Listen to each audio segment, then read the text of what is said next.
A história começa no final da Segunda Guerra Mundial. O continente europeu está devastado, deixando os Estados Unidos e a União Soviética como as duas maiores potências mundiais. Sua crescente rivalidade marca o início da Guerra Fria. Enquanto os soviéticos controlam a Europa Oriental, o Ocidente espera ajuda dos Estados Unidos para a reconstrução. Enquanto o velho continente se encontra dividido pela cortina de ferro, no Ocidente, a ideia de unidade europeia começa a se firmar. A 9 de maio de 1950, a França, através de seu ministro dos Negócios Estrangeiros, Robert Schuman, propõe uma reconciliação franco-alemã, colocando sob uma alta autoridade comum a produção de carvão e aço, principal riqueza dos países industrializados, que também é necessária para o fabrico de armas. O objetivo é dinamizar a economia e manter a paz, ficando o projeto aberto aos países que queiram aderir. No ano seguinte, em Paris, 6 países assinam um tratado que estabelece a Comunidade Europeia do Carvão e do Aço. Como a Alemanha está dividida pela cortina de ferro, apenas a Alemanha Ocidental se torna parte dela.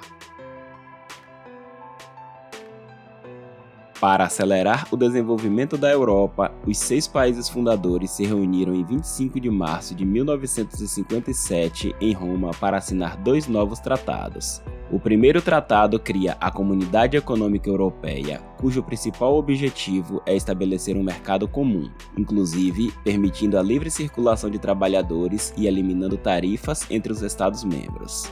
O tratado também define políticas comuns de transporte, comércio e indústria. A Política Agrícola Comum, ou PAC, entre outros objetivos, visa aumentar a produtividade agrícola, oferecer preços razoáveis e garantir um padrão de vida justo para os agricultores. O segundo tratado estabelece a Comunidade Europeia de Energia Atômica, coordenando programas civis de pesquisa nuclear. Os Tratados de Roma entram em vigor em 1958, mas levaria vários anos para que suas políticas fossem implementadas. Muitos países pedem para aderir às comunidades, incluindo o Reino Unido. Mas a França, sob a liderança de Charles de Gaulle, veta o pedido de adesão, considerando o Reino Unido um aliado muito próximo dos Estados Unidos. As instituições das 3 comunidades são fundidas para permitir um funcionamento mais eficiente. Existe agora uma única comissão composta por comissários escolhidos pelos chefes de Estado. O seu papel é propor leis europeias no interesse comum dos seus membros. Existe o Conselho, formado por ministros dos Estados-membros e que tem por função aprovar, modificar ou rejeitar as propostas da comissão. Existe um parlamento que representa os cidadãos da Europa e que também se pronuncia sobre as propostas da comissão. Seu poder aumentaria sobre os próximos tratados. Finalmente, existe um Tribunal de Justiça que decide sobre a legalidade das decisões tomadas. Em 1967, o Reino Unido renova seu pedido de adesão, ao qual a França se opõe pela segunda vez. Com a eliminação de tarifas para produtos industriais e agrícolas e a livre circulação de trabalhadores, a situação econômica melhora rapidamente, levando a uma nova onda de pedidos de adesão. Desta vez, as negociações vão bem, mas na Noruega, a população se opõe à adesão do país em referendo.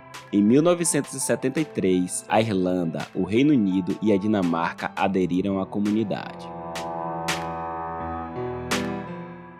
Em Paris, os chefes de Estado e de governo chegam a um acordo para criar o Conselho Europeu. Os líderes europeus se reuniriam pelo menos 3 vezes por ano para definir juntos as grandes diretrizes da comunidade. Ao sul do continente, após o fim das ditaduras em Portugal, Grécia e Espanha, os 3 países pedem adesão à comunidade. Em 1979, pela primeira vez, os membros do Parlamento Europeu são eleitos por sufrágio universal. Em 1981, a Grécia ingressa na comunidade, enquanto no ano seguinte, a Groenlândia, que recebe mais autonomia da Dinamarca, opta por deixar a comunidade após um referendo. Em 1984, o Reino Unido, sob Margaret Thatcher, diz que não se beneficia o suficiente da política agrícola comum, que então representava 80% dos gastos da União Europeia.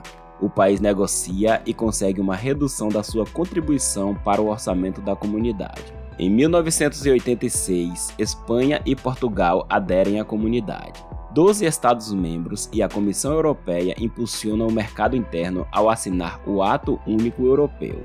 Além de eliminar as taxas alfandegárias, o objetivo é remover todos os obstáculos à livre circulação de pessoas, mercadorias, capitais e serviços. É o projeto Mercado Único a ser concluído em 1993. Após a queda do Muro de Berlim, a Alemanha é reunificada. Na Europa Oriental, a União Soviética não consegue mais conter as revoltas e desmoronamentos, abrindo novos horizontes para a comunidade que estabelece contatos com os países do leste europeu. Em 7 de fevereiro de 1992, os chefes de estados europeus assinam o Tratado de Maastricht. A União Europeia é criada e ganha novos poderes. O tratado prevê uma união econômica e a futura criação de uma moeda europeia comum. Todos os países ratificam o tratado, incluindo a Dinamarca, onde são necessários 2 referendos e negociações para ser isento da moeda comum. Uma nova onda de países solicita adesão à União, mas a Suíça e depois a Noruega se opõem a uma possível candidatura por meio de referendos. Por outro lado, na Áustria, Suécia e Finlândia, as negociações foram bem-sucedidas e em 1995 a União Europeia cresceu para 15 membros. Assinado em Schengen, Luxemburgo, em 1985, o Acordo de Schengen é gradualmente introduzido a partir de 1995. Seu objetivo é abolir os controles de fronteira e, portanto, ter total liberdade de circulação dentro da União Europeia. O acordo é incorporado à União Europeia através do Tratado de Amsterdã. Além disso, avança o projeto de moeda comum que se chamaria euro. No entanto, o Reino Unido, a Suécia e a Dinamarca não o querem. O restante dos países membros criam o Banco Central Europeu. O euro é lançado oficialmente no mercado em 1999, mas a moeda só entraria em circulação a partir de 1º de janeiro de 2002. Em meio às negociações para ampliar a União Europeia, chefes de Estado se reúnem em Nice para tentar melhorar a estrutura da União. O resultado do Tratado de Nice é considerado misto. 2 referendos são necessários na Irlanda para que entre em vigor. Em 1º de maio de 2004, 10 novos países são incluídos na União Europeia. Todos os novos membros aderem ao espaço Schengen, com exceção de Chipre, já que parte da ilha é controlada pelo exército turco desde 1974. Após um certo fracasso do Tratado de Nice, os 25 chefes de Estado se reúnem em Roma para tentar novamente racionalizar o funcionamento da União Europeia. Desta vez, eles pretendem criar um tratado constitucional que substitua todos os tratados existentes por um único texto. Isso desencadeia um debate acalorado em toda a Europa. Temendo uma União Europeia excessivamente poderosa em detrimento da soberania nacional, as populações francesa e holandesa se opõem ao tratado por meio de referendos. Isso desencadeia um período de reflexão e consultas profundas nos Estados-membros. Em 1º de janeiro de 2007, a Romênia e a Bulgária se juntam à União Europeia. No mesmo ano, 27 chefes de Estado assinam o Tratado de Lisboa, que visa fortalecer e melhorar o funcionamento da União Europeia após seu alargamento. Nomeadamente, concorda-se que o papel da União Europeia é promover a paz, apoiar o desenvolvimento sustentável, lutar contra a exclusão social e a discriminação e salvaguardar o patrimônio cultural. O tratado é ratificado por todos os estados, exceto a Irlanda, que realiza um referendo e o rejeita. Mais uma vez, mais negociações e um segundo referendo seriam necessários na Irlanda para que ela entrasse em vigor. A crise econômica e financeira global tem repercussões na zona do euro, que entra em recessão. Após a derrocada dos principais bancos europeus, muitos países encontram-se em dificuldades, em particular a Grécia, cuja parte da dívida pública foi mantida escondida com a ajuda de consultores do banco Goldman Sachs. O país é obrigado a pedir ajuda financeira à zona do euro e ao FMI, em troca da qual deve implementar medidas de austeridade. A Irlanda, vindo em auxílio de seus bancos, também vê explodir sua dívida pública, mas o país não quer pedir ajuda à zona do euro, temendo que, em troca, seja forçado a aumentar seus baixos impostos corporativos. o país finalmente recebe uma ajuda em troca da qual deve adotar um plano rigoroso. Posteriormente, Portugal, Grécia pela segunda vez, Espanha e depois Chipre obtêm ajuda financeira da zona do euro, enquanto em quase todo o continente planos de austeridade são implementados.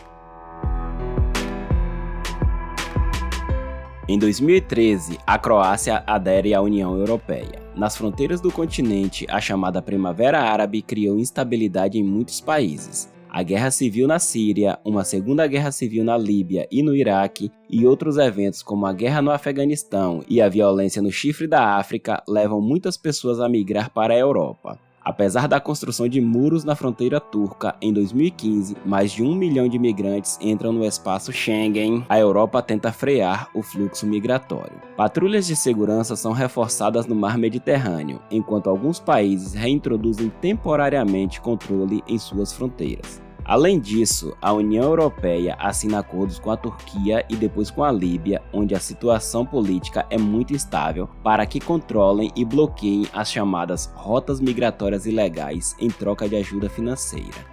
Os centros de processamento de migrantes são financiados, principalmente na Itália e na Grécia, onde os migrantes aguardam a regularização em condições de superlotação. A crise migratória divide os países europeus e alimenta a ascensão de partidos nacionalistas e eurocéticos. Em junho de 2016, o Reino Unido, por meio de um referendo, votou a favor da saída da União Europeia.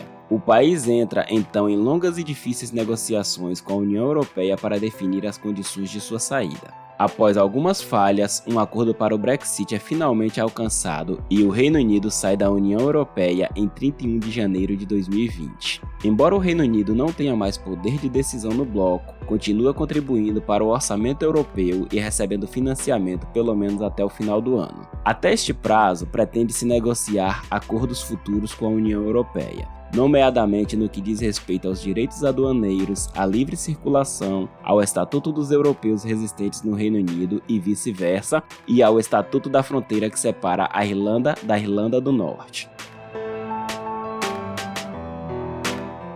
Após a saída do Reino Unido, a União Europeia tem 27 Estados-membros com uma população de cerca de 450 milhões de pessoas. Estão em curso negociações para a adesão de novos países, principalmente nos Balcãs. As negociações para a adesão da Turquia, iniciadas em 2005, estão paralisadas. 19 países são membros da zona do euro, enquanto outros 6 adotaram o euro sem serem membros da zona do euro ou da União Europeia. Finalmente, o espaço Schengen compreende agora 26 estados, incluindo 4 não membros da União Europeia, com a integração prevista de Chipre, Croácia, Bulgária e Romênia em breve.